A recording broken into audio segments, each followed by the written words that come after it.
at 10. It's gonna make you super sleepy. Your arms are gonna be really small. Well, then I get to come up here and teach. Swing it. Swinging. All right, the Brave New World or the Pax Americanas. Basically, I got Pax Americanas from Pax Romani because there was a period in Rome's history when they were the only superpower.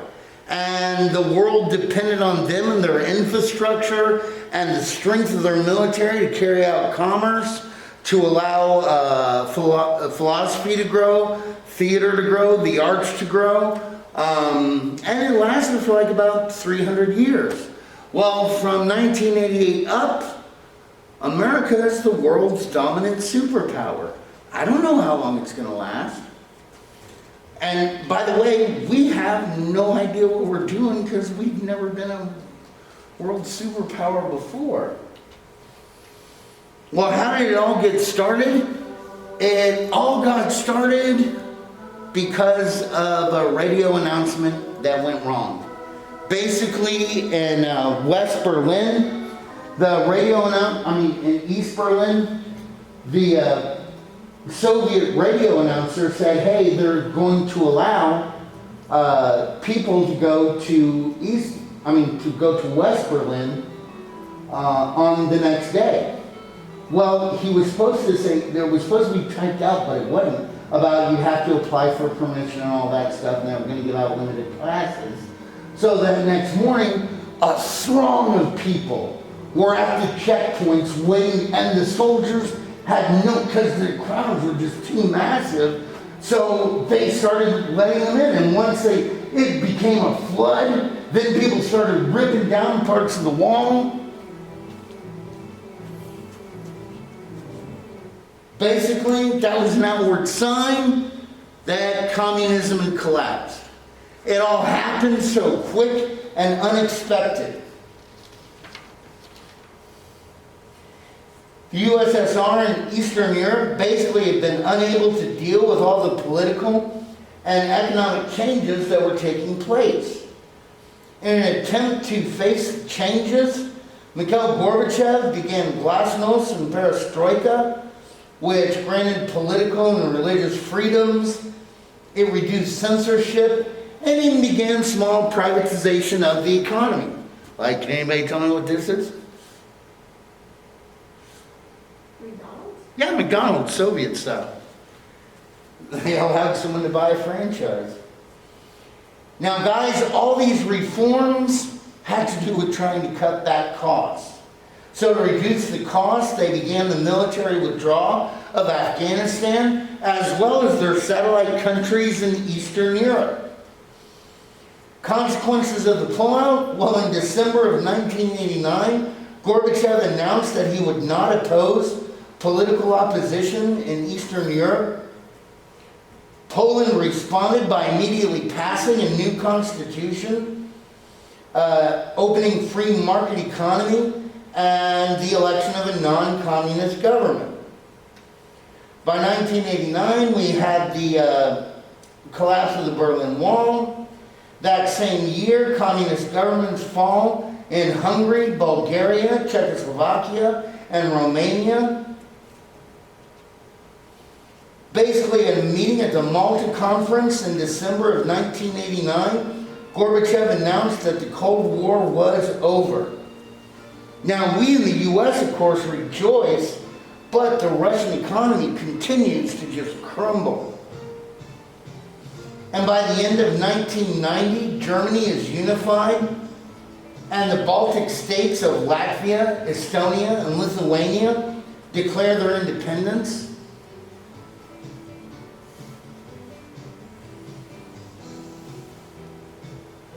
So huge push forwards for freedom are going on in some parts of the world.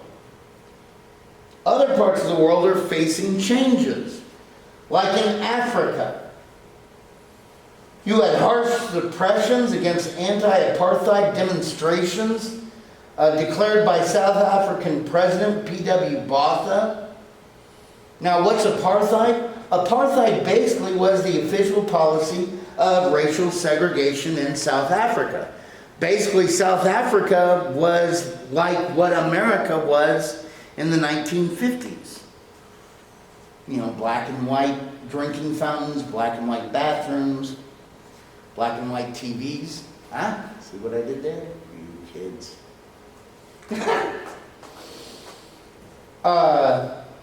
So what was Bush's response to this? This is the vice president of Reagan, not the Bush, his son, that y'all are more familiar with. Bush's response was to put harsh economic sanctions on South Africa. You know, trade restrictions and stuff like that. Now, how would harsh economic sanctions, how might that motivate change? Well, who here has a job in the real world? Not anymore. Aw, where you work? Okay, Chick-fil-A. Let's say that Chick-fil-A, under one manager, had a policy where you could wear whatever t-shirt you wanted. You had to wear the company pants or the khakis, whatever, but you could wear whatever shirt you wanted. Well, then you get a new manager. And the manager comes in and says, no, everybody is wearing the Chick-fil-A shirts. We need to have the uniformity. How many hours do you have? Do you get a week? Okay, 20. All right, so you get about 20 hours. You put in a good time, makes some okay money. Well, the manager says you're going to have to put in, and you say no. Under the old management, I know what it says in the rule book. We can still wear these shirts. The manager says, okay, you're right. Tell you what, you only got 4 hours next week. I'm only going to give you 4 hours. Now, if you go and wear the official shirt of Chick-fil-A, you'll get 20 hours. But if you want to wear your own shirt, you're getting 4. What are you going to do? Yeah, wear the company shirt.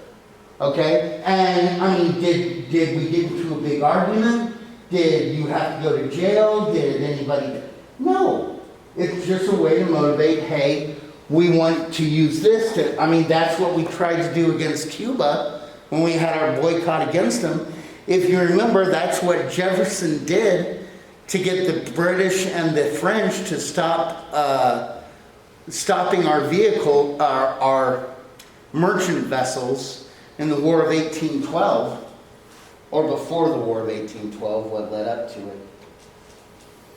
In Central America, our aid to Contras was reduced and negotiations to end the brutal fighting between Nicaragua and El Salvador started. And in 1987, you had the Pan-Central American Contradora Plan, where 5 Central American nations called for a Central American ceasefire and for diplomatic reforms. What are the results of this? Well, in Africa, a new South African president, F.W. de Klerk, works with Nelson Mandela and other Africans to bring forth multiracial free elections.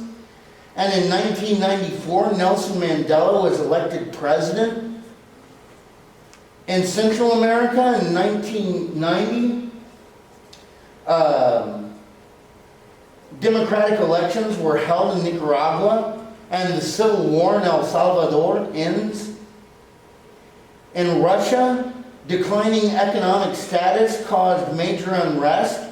You had hardliners try to take over the government on August 19th, 1991. Now, wait a minute, guys. Why would some people, after you've gotten a taste of freedom, why would some people want to go back to communism?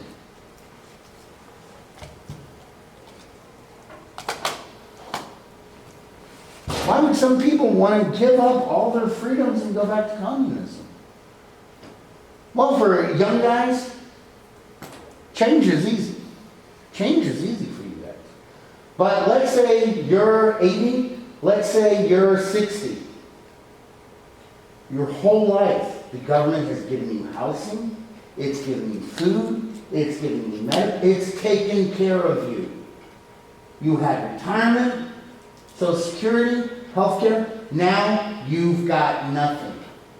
You've lost everything. Now you have to pay for rent. You have to pay for your electricity. You have to pay for your water. You have to pay for your doctor? You're not ready for that. So and the military guys also, they were out of a lot of power. So they basically go to the parliament and they take over the parliament and hold Gorbachev hostage. Well, a guy by the name of Boris Yeltsin, that was the mayor of Moscow, he leads 150 Muscovites to go and surround the building and not let this plot happen. And basically, the counter-revolution falls apart. They remain a democracy. And basically, Boris Yeltsin finds himself under a number of confederated republics.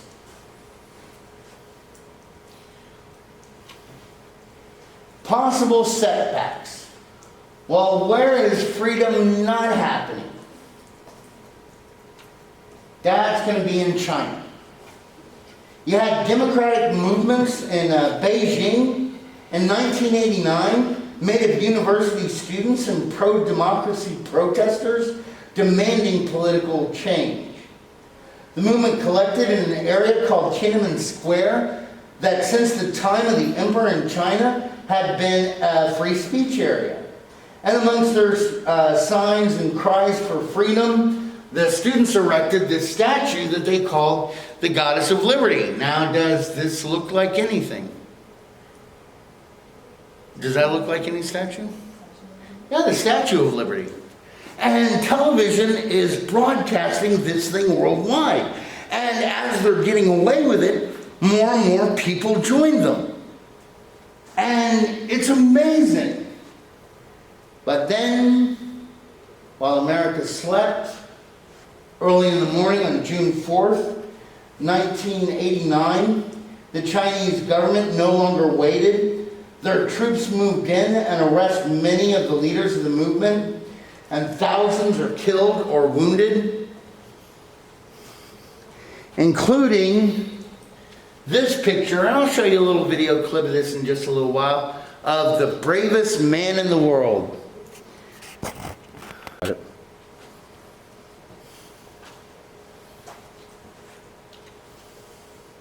Meanwhile, in Yugoslavia, in 1991, remember Yugoslavia was an economically and ethnically troubled land.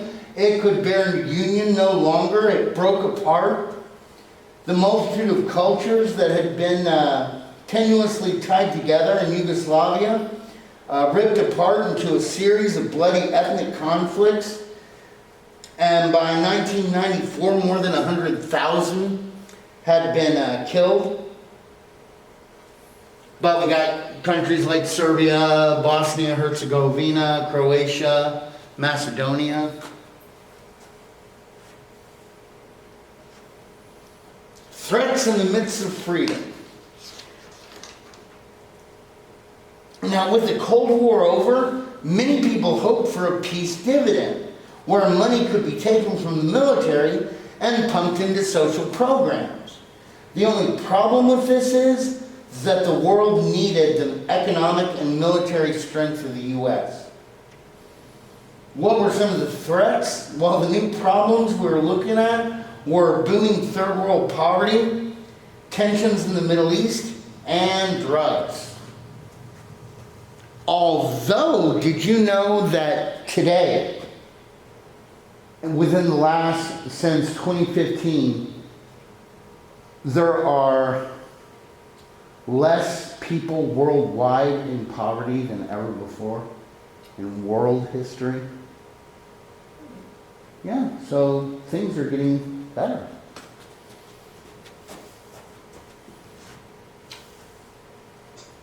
First, I'm going to turn down. Too loud. Too loud. Hey, lady. With the Panama song. Okay, the first place to look at is Panama, where Manuel Noriega was the dictator who had been on the CIA's payroll as an informant on the Colombian drug traffic. He was supposed to be stopping it, but he basically had gotten too corrupt. Bush, once again the vice president of Reagan, one of his election pledges was to wage a war on drugs, and he indicted Noriega on drug charges. So in December of 1989, we launched Operation Just Cause to arrest Noriega and try to stop the drug traffic. Panama was invaded, and within 72 hours, the country and Noriega are in Americans' hands at the cost of 23 American dead and more than 3,000 Panamanians. And even though Noriega was found guilty in 1992, Panama remained a major drug highway. Y'all got it? Then another one of our old friends, Saddam Hussein, by the fall of 1990, he invaded Kuwait under the justification of economic war carried out by Kuwait against Iraq. Now, many worried that Saddam wanted to dominate the Persian Gulf and thereby control more than 40% of the world's supply of oil. So within hours, a multinational force of more than 700,000 is formed. Now, of that 700,000, 500,000 was American. So America is the largest force on that. And this is a UN effort. Basically, we delivered a warning to Saddam Hussein that he would have until January 15th, 1991 to leave Kuwait, or the Allies would have to use force. Now guys, why do you think we gave him, and that deadline was like more than 2 months away. Why would we give him a deadline like that? Well, first off, how does that look like in the eyes of the world? It looks like we're being cool. You know, we're saying, hey, if you get out, we don't have to fight. But also, why would it be smart for us? Because guys, even though we're in the modern day, and that force was in Saudi Arabia, we had to bring over by ocean or plane every single screwdriver, every single screw, every single apple, banana, potato, pot, pan, stove, natural gas. Oh yeah, and that doesn't even include the shoes, the socks, the pants, the uniforms, the guns, the bullets, the grenades. We had to bring over everything, gasoline, water, everything to Saudi Arabia to prepare for this thing. So guys, by giving them that deadline, it also gave us time to prepare our troops. Anyway, January 15th hits, and guess what we did? Nothing. For 18 hours. Then we launch a massive air assault that lasts more than 40 days, hitting like communication posts, hitting water mains, hitting where information is transmitted, hitting headquarters, hitting military sites, hitting, I mean, just for 40 days, we are pummeling them. And what was the effect of this pummeling? Well, we found out on February 23rd when Operation Desert Storm began, and within 100 hours, Kuwait was liberated, and the condition of the Iraqi forces told full well the effect of our air supremacy. You had thousands of Iraqi forces. We'll finish off the rest of that. We're going to review the final on Wednesday and have fun. But make sure that you finish out the class evaluation on Canvas and rate my professor, Andy R. Galloway, Collin College, history. What a guy. Okay, making new choices.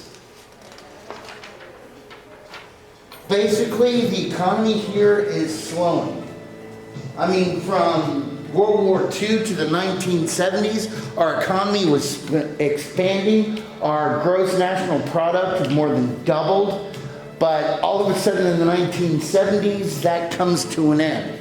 Now, part of the reason is that the economies of other world economies are nipping at our heels. So we're losing a lot of our industrial jobs, and we're going to a shift of information and computer economy. Now, what's the ramification for America? Well, you have many industrial jobs are lost as knowledge workers, people like engineers, clerks, teachers, and accountants expand.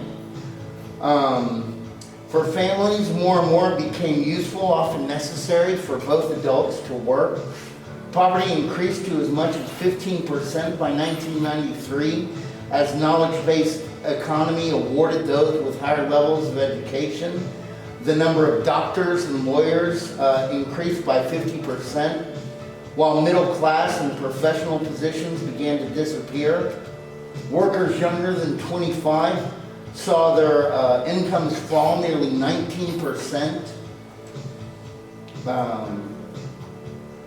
Indeed, in 1995, the average family earned as much in real wages as the average family of 1973, but now both parents had to work. Oops. Needless to say, where are we going? There we go. And those at the bottom of America's economic ladder felt the slowing of the economy first. The number of people in poverty climbed 23% in the mid-1970s, and by 1994, the income of 15% of Americans was less than $14,333 for a family of four. That's well below the poverty line. And minority families' conditions were worse, with African Americans representing 30% of those living in poverty, and Hispanic or Latin Americans living 26% of those in poverty. But by 1996, the median family income for blacks actually increased 13.4%, and for Hispanics it increased 5%. But also now, poverty is becoming more and more feminized.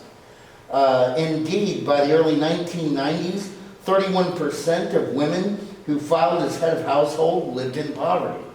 And by 1992, new divorce settlements reduced amounts of economic support by husbands. Awards of alimony was less frequent. Child support payments were both small, and enforcement to make sure payments were being made was lax. Indeed, by 1990, more than a fourth of spouses who owed child support paid nothing.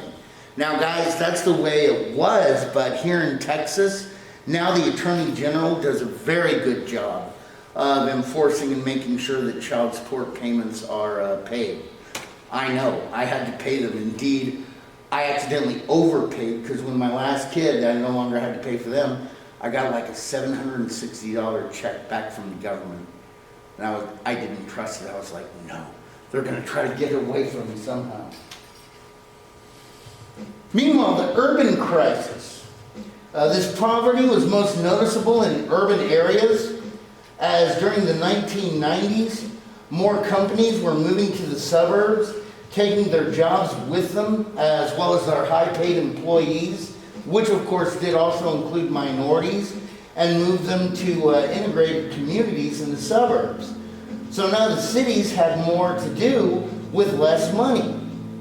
This frustration in the cities led to increase in dropout rates, violence, drug use, and all the while the inner cities are deteriorating.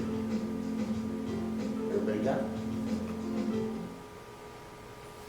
But despite these limitations, as always, people are continuing to come to America to seek opportunity. During this time, the largest groups were from Asia, Latin America, and the Caribbean. Now, which of those three groups do you think was the largest number that came over, that immigrated to the United States? Asians, Latin Americans, or Caribbeans? Asians. But why might most people would think, oh, it's Latin Americans. Why would most people not know it was Asians? Because one of the differences is most of the Asians that came over here, not all, but most were basically knowledge workers. And they were able to speak English. They could take the knowledge jobs that was open to those with high levels of education. And they already spoke English, so it was easy for them to assimilate into the greater culture. For most of the Latin Americans that came up here, they had the labor jobs, which were getting scarcer, and they still spoke Spanish, making it more difficult for them to assimilate.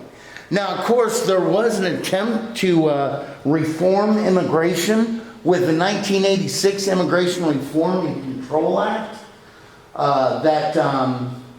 they did give some citizenship to illegal aliens, but they were supposed to reform immigration laws as well as Border Patrol policies, and that they didn't do. Ready to go to the next one? The politics of morality. With many facing changes that were taking place in America, conservatives began to believe that America had become a nation of interest groups clamoring for rights and power, while a sense of national identity and purpose was rapidly fading. Changing values.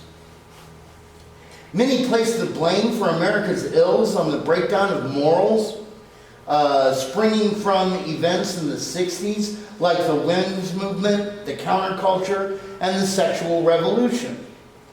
For the sexual revolution by the 1970s, more than half of the people surveyed thought premarital sex or cohabitation was okay. In society, marriage had lost its importance. Many chose to put off getting married until their late 20s, and they only had like 2 kids.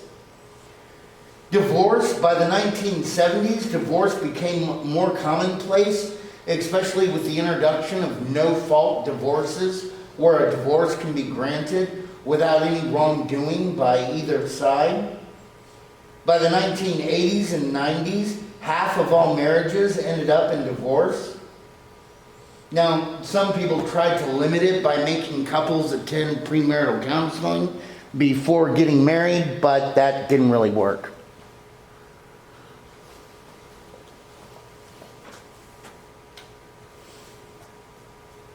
In the family.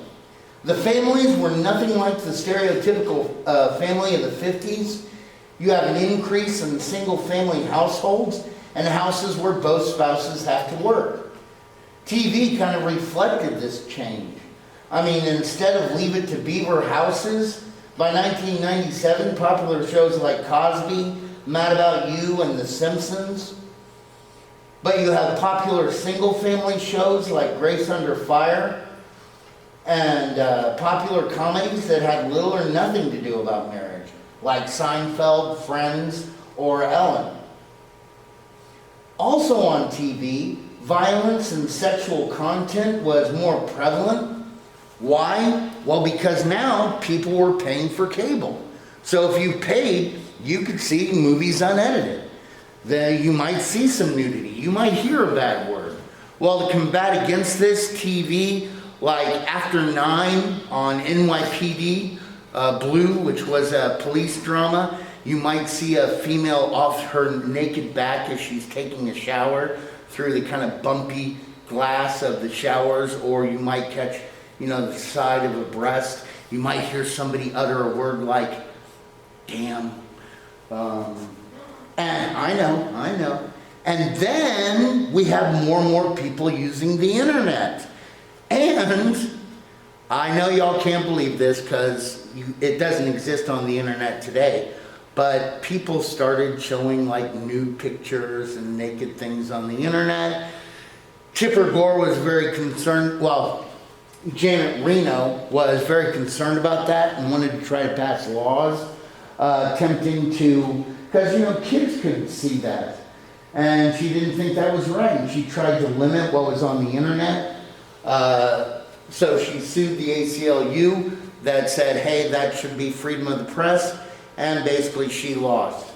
Tipper Gore was up there because she wanted to limit or restrict who could play certain games or see certain movies, so the entertainment companies agreed with her, or listen to music. And that's why if you go to Walmart and try to buy a video game for, like, you know, your PS4, it has those ratings: E for everybody, T for teen, MA mature, and she's the wife of Al Gore. Well, the women's movement, you have a second wave of feminism, where that wanted equality of opportunity as well as equality under the law. This push for equality got Title IX passed in 1972 that basically said for every dollar you spend on a male sport, you have to spend a dollar on the female sports. So there's an equality there. At first that was at colleges, then it went down to high schools and other forms of education. Because of this, some schools had to drop certain male sports like wrestling or make it co-ed. And you can kind of see the problem here is generally people like watching male sports more. For example, from July 1st, 2004 to June 30th, 2005, the men's sports at UT Austin made the school almost $44 million, because, you know, TV rights, people watching it. Women's sports, the school only lost $6 million. For UNC, where my son went, the men's sports made the school $15 million. Women's sports only cost them $3 million. Go down to A&M, men's sports made almost $25 million. The women, they lost $7 million. Now, do y'all think that's right or wrong? Y'all think that for every dollar a male sport gets a female, if it's a government co-educational? I think it is. If I had a daughter, I'd be like, yeah, that's my tax money. But y'all feel free to any way you want to. Gotta go. I can't stop you, I never could. By the 1980s, you have more women in politics and professions. Indeed, you have more women earning their bachelor degrees than men, and that's still true. And at the state level, states modified laws to reduce or eliminate gender discrimination in the laws and marketplace. Some liberalized abortion laws to allowing women to seek legal abortion. Now, guys, do you think it's right that to achieve equality, like say you're at the fire department, if you're a man, you have to be able to move 180 pounds. Why? Why do you have to be able to drag 180 pounds a certain amount of feet? Huh? Well, that's the average weight of someone that might be, a citizen that might be in the house. Well, is it fair then for that same city to say, oh, if you're a woman, you only have to drag 140 pounds? And you can be a fire person. Is that right or wrong? I think it's wrong. I want somebody to be able to pull me out of a burning building. Well, in 1967, the National Organization for Women, or NOW, and others called for an Equal Rights Amendment, or the ERA, that would have eliminated laws and restrictions that blocked women's achievement of equality at the state and local level. And they needed 3/4 of the states to approve it, so they needed 38 states, and by the end of the year, they only had 33. And they felt they were so close. So this is the only amendment that has ever gotten an extension. They gave the ERA 6 more months to try to get those 5 extra states. Well, conservatives rise up to try to stop this. It was the Stop ERA movement led by Phyllis Schlafly. And they were. Okay, abortion.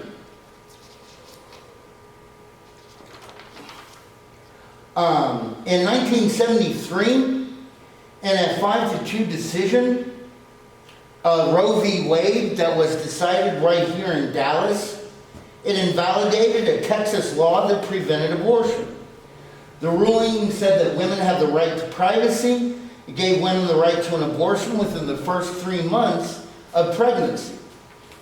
The decision struck down similar anti-abortion laws in 46 states, resulting in legal abortion rising from 750,000 in 1973 to nearly 1.5 million by 1980. Abortion on trial. You have the Right to Life movement that organized from multi-denominational churches. The members united to oppose abortion rights on moral and legal grounds.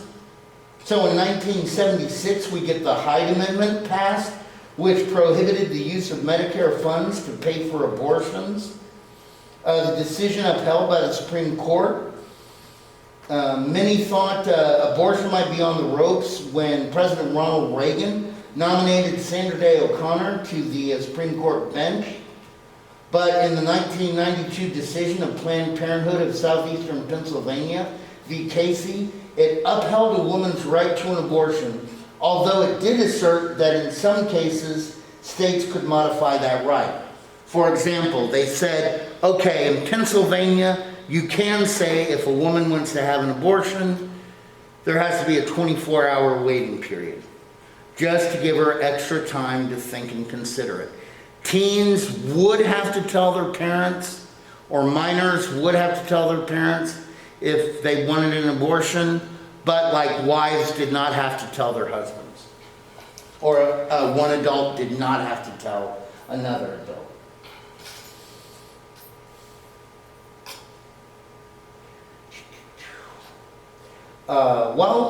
Abortion clinics, doctors, staffs, and patients became targets of violence and intimidation, and more than 100 clinics were targets of arson or bombing by some willing to use terrorism to halt abortion. The government reacts by putting the Freedom of Access to Clinic Entrances Act in 1994, which restricted the tactics of pro-life supporters. In other words, you had to stay 500 feet away from the entrance of the abortion clinics if you were protesting against it. Well, this caused groups like Operation Rescue to, if you can't go big, go home. They put up pictures like of this decapitated baby right here and glory depictions of aborted babies to try to get women to stop. I know, and I'm sure they do it at other universities, if you go to like UNT during like 1 week, usually it's in the fall semester, they'll give Operation Rescue access and let them put up their little placards that show pictures like these, and they have volunteers that are there telling students hate them, get an abortion, and if you want to talk about, do you think abortion's right or wrong, and they'll talk and everything like that. And apparently, I don't know if y'all heard this, but Texas, it just passed the Texas House. It's going to the Texas Senate. But Texas, the heartbeat bill that said basically if the baby has a heartbeat, you can't kill it. You can't be aborted. So it'll be interesting to see if that passes. Well, then when Clarence Thomas is going through the Supreme Court hearings to be on the Supreme Court, a woman by the name of Anita Hill says that 10 years prior, when she and Clarence Thomas had worked together at the Department of Education, he had sexually harassed her. This goes through a lot of discussion, and then Congress tries to resolve it with the Violence Against Women's Act that provided federal funds and support to more harshly punish sexual violence and other attacks on women. The Supreme Court then even further defined sexual harassment to not only include verbal and physical conduct, but also the creation of a hostile environment. So in other words, if I'm a guy who owns a garage and I got all these posters of girls in bikinis on my wall, and you, my secretary, come in and you work in that office with all those, and you tell me you don't like that, that's a hostile work environment for you. And I'd have to take it down or face ramifications. Now, is feminism in trouble? Well, by the mid-1990s, many women were trying to balance work and family, claiming that many feminists were anti-marriage and anti-family and out of touch with the needs of modern women. Some women's rights advocates, like Betty Friedman, began to critically attack what she called gender feminists. And by 1995, only 20% of the female college freshmen accepted the label feminist. And by 2005, the largest attractor of college women was actually the Young Republicans. This in turn forced many within the female movement or the feminist movement to reorganize choices and help promote a woman-friendly, family-oriented workplace and business. So, I don't know if you ladies know this, but in most men's bathrooms, you'll find a koala. What's a koala? I hear you have them in ladies' restrooms. I haven't been in them. What's a koala?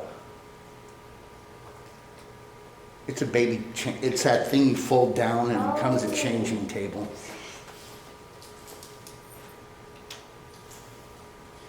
Gay rights. Homosexuals began to progress in resistance. Homosexuals began to fight for inclusion aggressively since the late 1960s.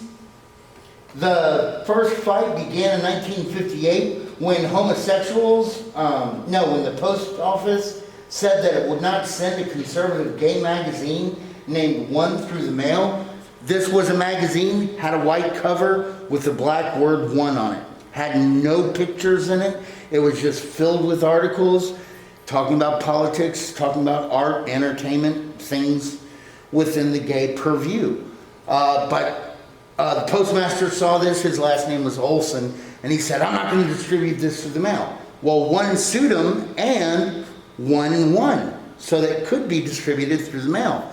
Now, because this homosexual magazine won, and it could be distributed through the mail, do you know it disallowed a few years later?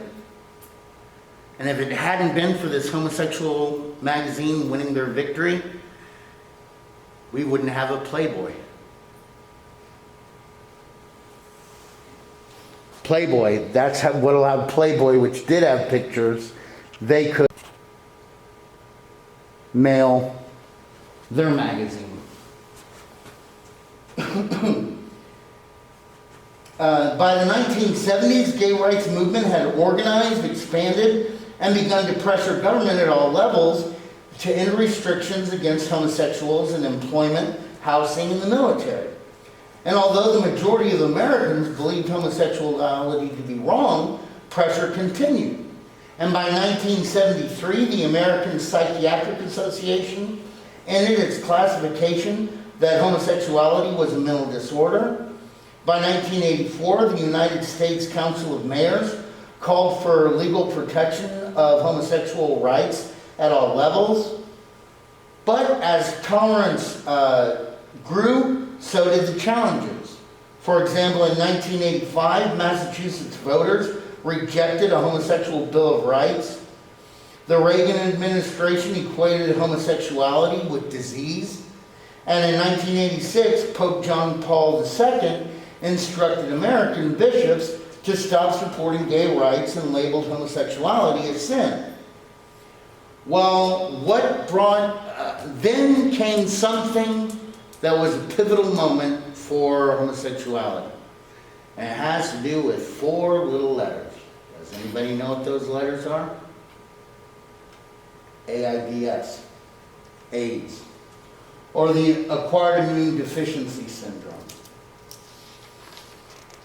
This was a disease whose first victim was traced to Africa in 1959. By 1981, AIDS, or the acquired immune deficiency syndrome, had made its way to the U.S. Indeed, there were more than 195,000 cases had been reported, with 97,000 dying of the disease, and 1.5 million more estimated to be infected with HIV, which is the human immunodeficiency virus. As y'all know, HIV develops into AIDS in about 10 to 11 years, and once AIDS is reached, your chance of surviving more than 3 years is only 1 in 10. So AIDS forced the homosexual movement two ways. At first, fear of AIDS lessened support for gay rights for many Americans. It was easy for it to be labeled as, oh, that's a gay disease. Either you got it through homosexual acts, or you were a drug user that used dirty needles. So it was easy to kind of push it away. But then something happened to this homosexual disease that didn't allow some people to believe that that was just, oh, it's just God's way. What happened with AIDS? Y'all don't know? You seriously don't know? Heterosexuals can get AIDS. Heterosexuals got AIDS. All of a sudden, it's not just a gay disease. Well, what are we going to do about this? Well, you had one group that said, okay, we're going to take action. First off, we're going to ask for safe sex. We need to have increased condom usage, and we need to pass out clean needles to the drug users so that they don't infect each other. Meanwhile, a whole other group was like, no, don't talk about safe sex. The more you're going to get kids to get engaged in sex that may not have before. Instead, we need to abstain from sex. You need to be faithful in marriage and just say no to drugs. Well, what were the effects of this? By the end of 1996, 280,000 Americans were dead. But the number of new cases was relatively rare. And actually, what's funny, do you know where the largest group that's now becoming infected with AIDS, what subset that is? It's people that live in old folks' homes. Because they think of our age, we don't need to practice safe sex. What do you know? I'm not going to get anybody pregnant. All it takes is one little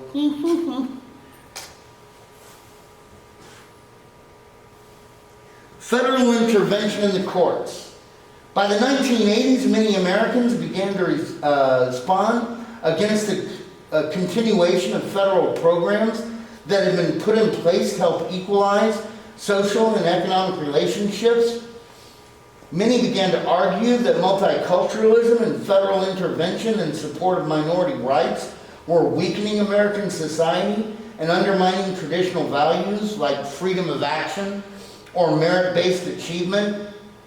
Two big targets were busing and affirmative action.